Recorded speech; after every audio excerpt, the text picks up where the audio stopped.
Kita sering terjebak dalam situasi yang sama berulang kali, padahal kita ingin sekali berubah.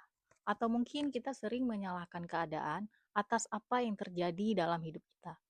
Kalau kalian selama ini berpikir bahwa perubahan itu selalu tentang sebuah tindakan yang besar dan usaha yang luar biasa, mungkin kalian perlu dengar sebuah quote yang satu ini. What you don't change is what you choose. Artinya, diam pun adalah sebuah pilihan. Bukan cuma teori, tapi mindset yang bisa langsung kita terapkan untuk mengambil kendali penuh atas hidup kita. Halo semua, salam kenal. Nama aku Nuri. Jadi, kalimat barusan, what you don't change is what you choose, mungkin terdengar sederhana, tapi maknanya sangat dalam dan bisa mengubah cara pandang kita. Kalimat ini menegaskan bahwa diam atau tidak melakukan apapun juga merupakan sebuah tindakan, sebuah pilihan. Kalimat ini mengingatkan kita tentang tanggung jawab personal. Seringkali kita cenderung menyalahkan keadaan, orang lain, atau takdir ketika ada sesuatu yang tidak berjalan sesuai dengan keinginannya kita. Kutipan ini mengingatkan kita bahwa hidup adalah serangkaian pilihan. Bahkan saat kita memilih untuk tidak melakukan apa-apa, itu tetaplah sebuah pilihan. Ini adalah pengingat untuk mengambil kendali dan tidak menjadi korban dari keadaan. Jika kamu ingin sesuatu berubah, kamu harus menjadi orang yang pertama bertindak.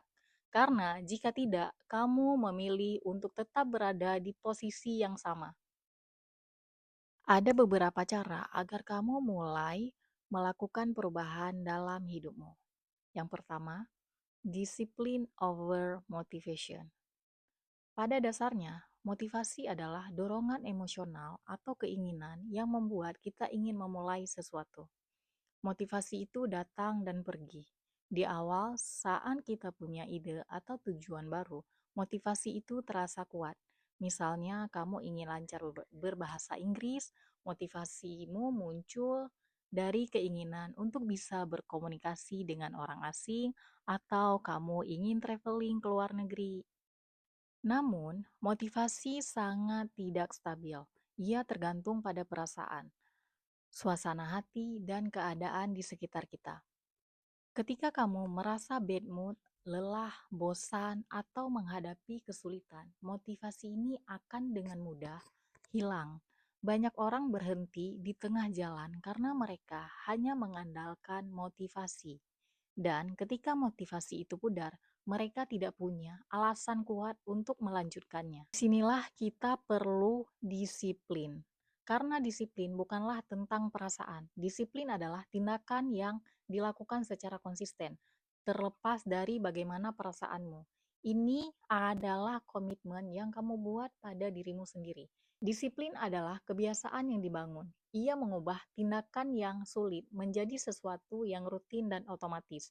Contohnya, jika kamu berkomitmen untuk belajar bahasa Inggris setiap hari selama 30 menit, disiplinlah yang akan membuat kamu duduk dan mulai belajar.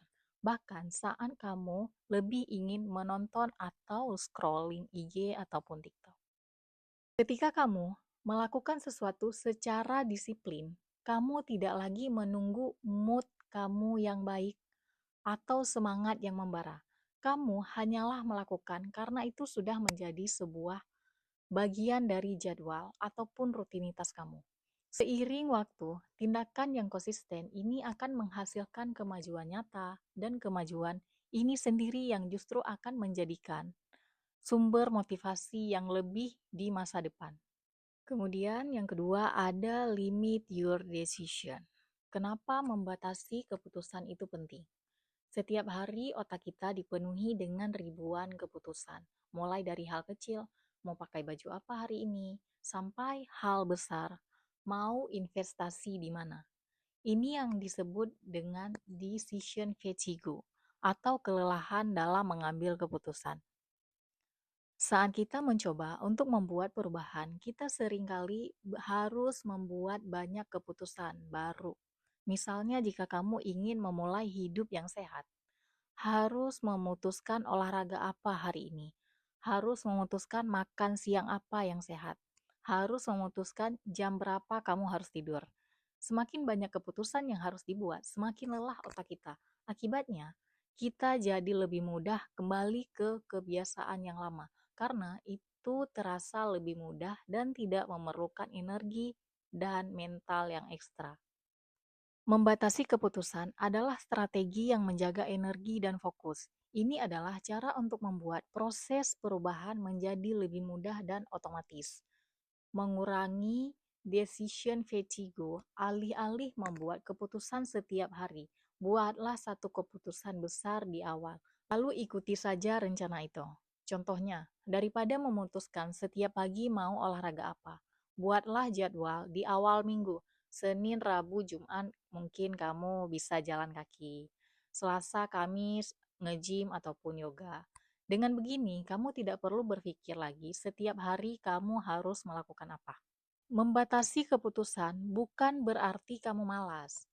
Malah ini sebaliknya, itu adalah strategi cerdas untuk menghemat energi mental, membuat perubahan menjadi kebiasaan, dan memastikan kamu tetap berada di jalur yang benar.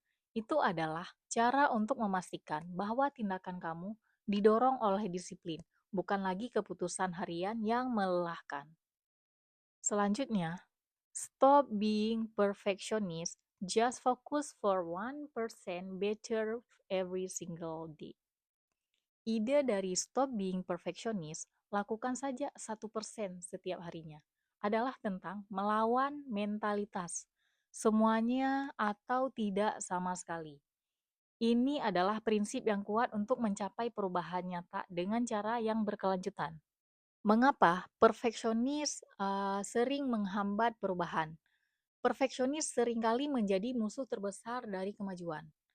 Karena ketika kita melakukan sesuatu dengan sempurna dari awal, kita cenderung menunda-nunda atau bahkan tidak memulai sama sekali. Ini terjadi karena kita terlalu fokus pada hasil akhir yang ideal dan mengabaikan kenyataan bahwa prosesnya pasti memiliki kesalahan dan juga tantangan. Dan juga perfeksionis ini membuat kita takut gagal. Jika kamu tidak bisa melakukan sesuatu dengan sempurna, kamu merasa lebih baik tidak melakukannya sama sekali. Tapi, dengan fokus pada 1% perubahan, kamu menghilangkan tekanan itu. Kamu tidak perlu menjadi sempurna. Kamu hanya perlu menjadi lebih baik sedikit dari hari kemarin. Jika kamu menunggu momen yang sempurna ataupun rencana yang sempurna, kamu akan terjebak di tempat. Melakukan 1% setiap hari adalah tentang menciptakan momentum. Bahkan langkah kecil pun akan membawa kamu lebih dekat dengan tujuan. Dan setiap langkah itu akan membuat langkah berikutnya terasa lebih mudah. Di mana perfeksionis itu terlalu fokus pada hasil. Sebaliknya, pendekatan 1% mengajarkan kita untuk menghargai prosesnya, bukan hasilnya. Nikmati setiap langkah kecil yang kamu ambil, karena itulah yang akan membangun kebiasaan dan karakter kamu. Daripada menunggu saat yang sempurna, cukup mulai lakukan hal-hal kecil yang ingin kamu lakukan. Jangan pikirkan semua detailnya. Mulai saja.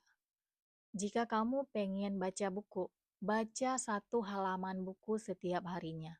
Tulis satu kalimat, lakukan satu push up. Yang terpenting adalah memulai, bukan memulai dengan sempurna. Fokus pada konsistensi. Melakukan sedikit setiap hari jauh lebih baik daripada melakukan banyak sekali dalam satu hari dan berhenti selama seminggu. Pada akhirnya, perubahan yang bertahan lama bukanlah hasil dari lompatan besar, tapi dari perbaikan kecil yang terus-menerus kita lakukan. Jadi, buang jauh-jauh sifat perfeksionis dan cukup lakukan 1% setiap hari. Kamu akan terkejut dengan seberapa jauh kamu sudah melakukannya. Selanjutnya, lakukan pekerjaan yang paling berat duluan, atau biasa disebut dengan eat the frog first. Ini berkaitan dengan energi kamu. Lakukan tugas yang paling berat duluan di pagi hari. Tugas yang paling kamu takutin, tugas yang paling kamu hindarin, tugas yang paling menguras energi mental dan juga fisik. Kenapa harus di pagi hari? Karena kamu lagi berada di energi dan willpower kamu yang lagi memuncak. Kalau kamu tunda tugas itu, dia akan mengganggu pikiran kamu dan membuat kamu merasa bersalah ataupun merasa cemas, yang bikin energi kamu terkuras bahkan sebelum kamu memulainya. Tapi, coba begitu kamu selesaikan pekerjaan berat itu, misal di jam 7 pagi, kamu akan merasa lebih plong, lebih lega, dan juga punya energi super untuk sisa harinya. Tugas-tugas lain yang lebih ringan akan terasa lebih gampang untuk dikerjakan. Kunci sukses adalah membangun momentum di pagi hari. Kemudian tentang mengubah mindset tentang kegagalan. Dan tips terakhir ini yang paling penting untuk mindset jangka panjang kamu. Anggap kegagalan itu adalah awal yang baru, bukan akhir. Kita semua sering merasa down kalau gagal, tapi coba ganti kacamatanya. Kegagalan adalah data. Ketika kamu gagal di percobaan pertama, kamu mungkin bisa berhasil di percobaan kedua, karena percobaan pertama ngasih kamu data tentang apa yang salah dan apa yang harus kamu hindari. Justru, kalau kamu berhasil setelah beberapa kali gagal, kesuksesan itu akan jauh lebih manis, lebih permanen, dan kamu akan merasa lebih bersyukur. Karena kamu udah tahu semua jebakan dan kesalahan yang pernah kamu lakukan. Jika kamu gagal, itu bukan tanda bahwa kamu harus berhenti, tapi itu adalah tanda bahwa kamu harus memulai lagi dengan strategi yang lebih bagus dan juga lebih cerdas. Terapkan satu tips ini mulai besok dan rasakan perbedaannya. Dan jangan lupa tentang 1% setiap hari untuk menjadi lebih baik dan versi terbaikmu. Semoga bermanfaat.